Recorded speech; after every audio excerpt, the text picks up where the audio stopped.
प्राचीन समय की बात है। मिथिला के राजा कला और साहित्य के बड़े ही प्रेमी थे। गुण अर्थ की कविताएं तो उन्हें इतनी प्रिय थी कि कई को मुंह मांगा पुरस्कार तक दे देते थे। आए दिन उनके दरबार में कोई ना कोई कवि आता और अपनी कविता सुनकर पुरस्कार प्राप्त करता। उन्हीं के राज्य के एक गांव में 4 मित्र रहते थे। चारों ही निपट गंवार थे। ऊपर से मेहनत वाला काम करने में उन्हें कोई भी दिलचस्पी नहीं थी। वह तो बस खाली बैठकर गप्पे हने वाले थे।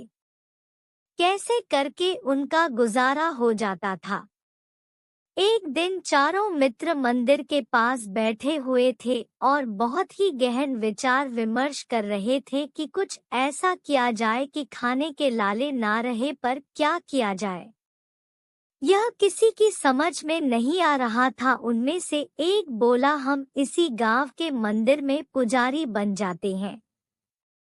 फिर सारा गांव यहाँ चुनाव लेकर आएगा तो हमें अपना जीवन यापन करना आसान रहेगा। दूसरा बोला, मूर्ख, एक मंदिर में एक ही पुजारी होता है, पुजारी भी ऐसा जो सब पूजा पद्धति जानता हूँ। हम में से यह कोई भी नहीं जानता। फिर तो साधु बनना चाहिए, मथुरा चलना चाहिए, बस कृष्णा कृष्णा कहना होगा। अरे हमें खेती करनी चाहिए। चौथ बोला, इसे गांव में ही रहेंगे तो हमारी शादी ब्याह भी हो जाएंगे। फिर बाल बच्चे होंगे, बच्चे जब बड़े हो जाएंगे तो हमारे भोजन की व्यवस्था कर ही देंगे। खेती बहुत ही मेहनत का काम है, हम में से किसी को नहीं आता। फिर तो भाई हम कुछ नहीं कर सकते, क्यों ना हम गवैया बन जाए। चारों मिलकर ढोलक मंजीरे लेकर कीर्तन जाएंगे तो लोग खुद ही हमें खाने को देंगे। अरे तुम सब बेकार की बातें कर रहे हो। मेरे विचार में हमें एक हाथी खरीदना चाहिए। लोग उसे गणेश मानते हैं। जहाँ से भी रह जाता है लोग सर झुकाते हैं और श्रद्धा से कुछ ना कुछ देते ही है। यही ठीक रहेगा, पर हाथियों को चींटियों से बचाना होता है तो पहले चींटियों का ही काम तमाम करते हैं। यह उत्तम विचार है, पहले चींटियों को मारते हैं तब हाथी लेंगे। चींटियां कहाँ मिलती है? जहाँ मीठा होता है, हमें पहले मीठे का इंतजाम करना होगा। फिर चारों अपने अपने घरों से शक्कर ले और यहाँ वहाँ फैला दी। शाम तक हजारों की संख्या में चींटियां वहां पर आ गई। फिर चारों मूर्ख उन चींटियां पर तिल पड़े और अपने पैर पटक पटक कर उन्हें मरने लगे। एक ने गुस्से में कहा, हमारे हाथी की सूंड में घुसेगी। दूसरा बोला, बेचारा कितना तड़पेगा, इन्हें क्या पता इनका क्या बिगाड़ा है, नुकसान तो हमारा होगा। और खाओ मीठा। तभी वहां से गांव के कुछ लोग गुजर रहे थे। एक ग्रामीण ने आश्चर्य से कहा, अरे यह मूर्ख मंडली अपने कदमों को पटक पटक कर क्या कर रही है? पता नहीं इन गवारों की तो भगवान ही जान। चलो देख तो सही। गांव वाले उधर आए तो देखा कि मूर्ख मंडली बेजुबान चींटियों को मार रही थी। अरे मूर्ख, इन चींटियों ने तुम्हारा क्या बिगाड़ा है? अरे नहीं बिगड़ा तो आगे बिगाड़ सकती है। यह हमारे हाथी की सूंड में घुस सकती है। हाथी कहाँ है? हाथी कहाँ है? तुम्हारा हाथी हमने अभी खरीद कहाँ है? विचार बना ही रहे थे कि इन चींटियों का ख्याल आया। सोचा पहले इन्हीं से निपट ले। अरे दुष्ट, क्यों जीव हत्या कर रहे हो? कभी तो मूर्खता के इस आवरण से बाहर आओ। कम भक्तों, कुछ काम कर खाना सीखो। इसीलिए तो हाथी खरीदने का विचार है। दो अब हाथी, कोई हल्दी की गांठ है? इतना धन है तुम्हारे पास?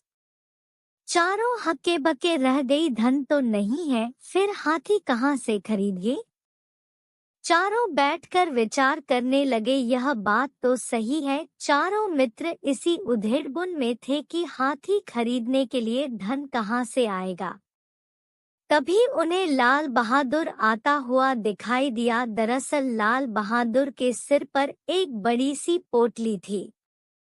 वह मस्ती में कुछ गुनगुनाता हुआ आ रहा था। चारों जानते थे कि लाल बहादुर एक कवि है और मिथिला नरेश के दरबार में नियुक्त है। एक ने पुकारा तो भैया लाल बहादुर, तनिक इधर तो एक कवि महोदय। संकेत भाव से उनके पास आए कवि महोदय ने कहा, तुमने अचानक कारण पुकार अहित तो नहीं कर रहे हो हमारा? एक मूर्ख ने कहा, इस पोटली में पुरस्कार का धन मिला होगा और इसी को चीन का तुम चारों का मन होगा।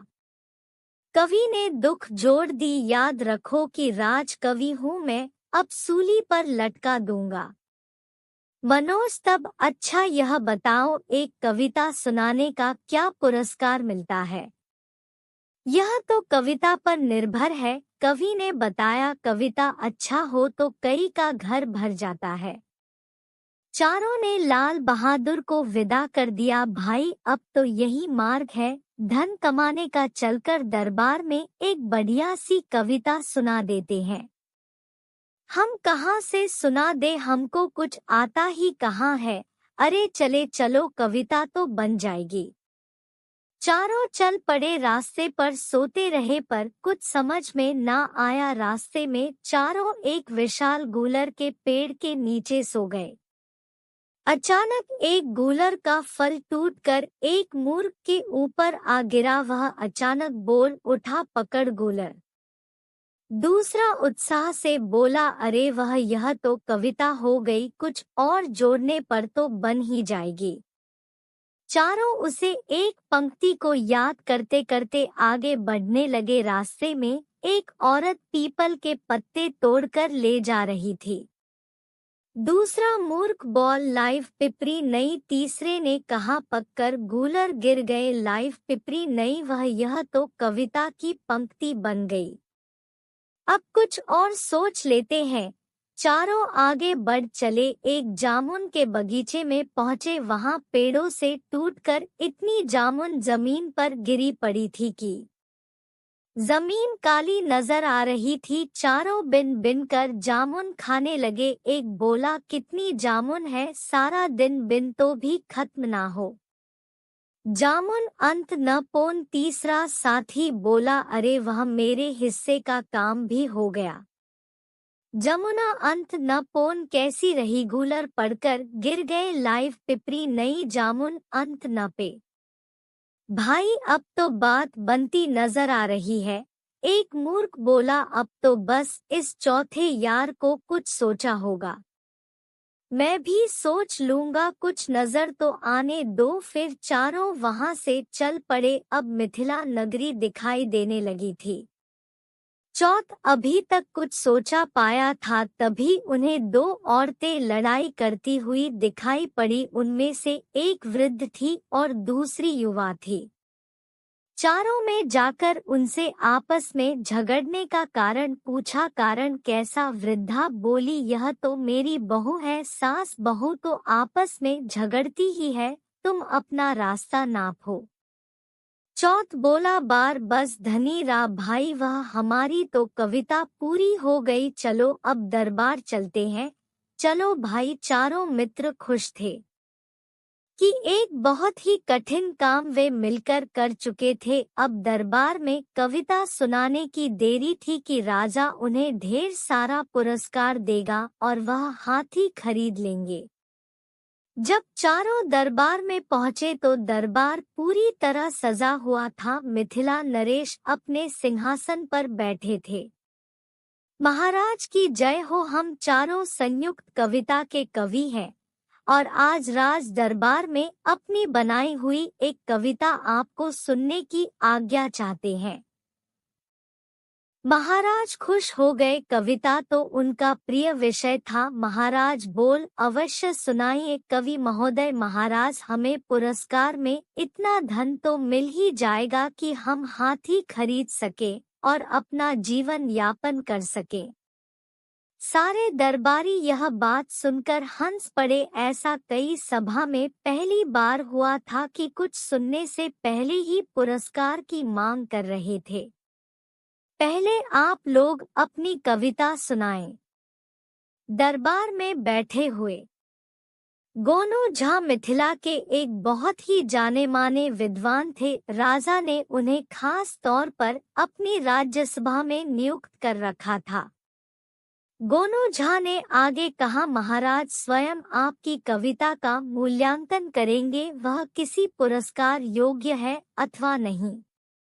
चारों कवि एक दूसरे का मुंह देखने लगे। गोलू झा समझ गए कि वह कई कवि तो थे नहीं, सीधे साधे लोग लगते थे।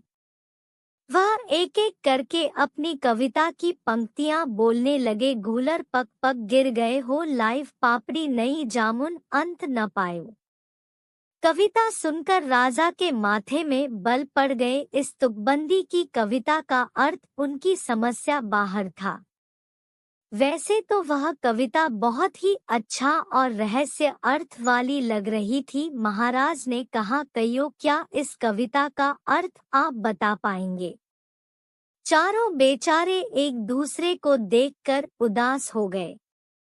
गोनू झा बहुत ही दयालु हृदय के थे। वह उन चारों की मां स्थिति समझ रहे थे। पुरस्कार की अभिलाषा में जाने कितना सफर तय करके यह बेचारे चले आ रहे हैं। ज्यादा नहीं तो काम पुरस्कार तो इन्हें अवश्य मिलना ही चाहिए। गोलू झा बोल पड़े, महाराज यह कविता बड़े ही अच्छा अर्थ में है। मेरे विचार में यह कई देखना चाहते हैं कि दरबार में ऐसा कोई विद्वान है जो इनकी रचित कविता का अर्थ बता सके। क्यों कवि महोदय, मैं बिल्कुल सत्य कह रहा हूँ ना? चारों ने सहमति में सिर हिलाते हुए कहा, हाँ हाँ हाँ हाँ। अब तो मिथिला नरेश उत्सुक होते उसे कविता का गुण अर्थ क्या है। उन्होंने अपने विद्वान दरबारी की परीक्षा का उचित समय जानकर उन्हें आज्ञा दी कि इस कविता का अर्थ बताएं। सारे दरबारी असमंजस में पड़ गई। वह एक अर्थहीन तुकबंदी थी जिसका कोई अर्थ था ही नहीं। दरबारी में से एक ने कहा, महाराज यह भी कोई कविता है, इसका क्या अर्थ हो सकता है? यह तो तुकबंदी है। एक अन्य दरबारी बोला, महाराज क्षमा चाहता हूँ, यह चारों मूर्ख मेरे ही गांव के हैं। कविता और साहित्य से इनका दूर दूर तक कोई भी संबंध नहीं है। कामचोर, आलसी और निपट गंवार यह चारों बेकार व्यक्ति हैं और उल्टी सीधी योजनाएं बनाते ही रहते हैं। अब विचारों कवि भयभीत हो गए। उनके ही गांव के एक आदमी ने उनके विरुद्ध जो बोल दिया था, अब उन्हें इनाम तो क्या मिलता, राजदंड मिलेगा। चारों बेचारे थर थर कांपने लगे। गोनू झा को उन पर दया आ गई। वह बोले, महाराज मुझे खेद है कि हमारे विद्वान दरबारी अपनी असमर्थता को उनकी मूर्खता कहकर छुपा रहे हैं। तो क्या आप इस कविता का अर्थ बताएंगे पंडित जी? एक विद्वान ने चीरते हुए कहा। गोनू झा ने कहा, अवश्य महाराज, यह कविता रामायण काल में मंदोदरी की व्यथा की ओर संकेत करती है। मंदोदरी जो कि रावण की धर्मपत्नी थी। गोलू झा ने कहा, रावण की मृत्यु के पश्चात मंदोदरी ने कहा था कि रोलर पककर गिर गए, अर्थात लंका जैसा विशाल महल गुलर की तरह गिर गया। लाइव पिपरी नई, अर्थात क्योंकि उसका पति रावण पर स्त्री का हरण करके लाया था। महाराज मंत्र मुक्त हो गए। क्या गुण अर्थ निकाला था कविता का? गोनू झा ने आगे स्पष्ट किया। जमन अंत न पे, अर्थात जिन त्रिलोकी नाथ राघवेंद्र राजाराम के माँ का योगी महायोगी भी अंत ना पा सके, बरबस थानेदार, अर्थात उन पुरुषोत्तम से बरबस ही लड़ाई की और कल की भेंट चढ़ गई। वह अति उत्तम। मिथिला नरेश ने कहा, बहुत अच्छा अर्थ है और बहुत ही संदेशपूर्ण कविता है। यह इन कवियों को हम पुरस्कार में एक हाथी सहित कुछ धन भी देंगे। सभी दरबारी सन रह गई। एक तो गोनू झा ने उनकी योग्यता पर प्रश्न चिन्ह लगा दिया था, दूसरे चार मूर्ख को पुरस्कार भी दिला दिया। ऊपर से मिथिला नरेश के मन में गोलू झा का सम्मान और भी बढ़ गया। इस प्रकार गोनू झा ने चारों मूर्खों के मनोकामना पूरी कर दी और दरबार में स्वयं भी सम्मानित हुए। गोनू झा इसी तरह दरबार में आने वाले जरूरतमंदों, गरीबों आदि के गंवारपन के बावजूद भी उनकी मदद करते थे। इसीलिए वे सभी के परंपरिया साथी थे। वे चारों मूर्ख अपना इनाम लेकर वापस अपने गांव लौट गए और उन्होंने कसम खा ली कि आज के बाद वह मेहनत से अपना जीवन यापन करेंगे।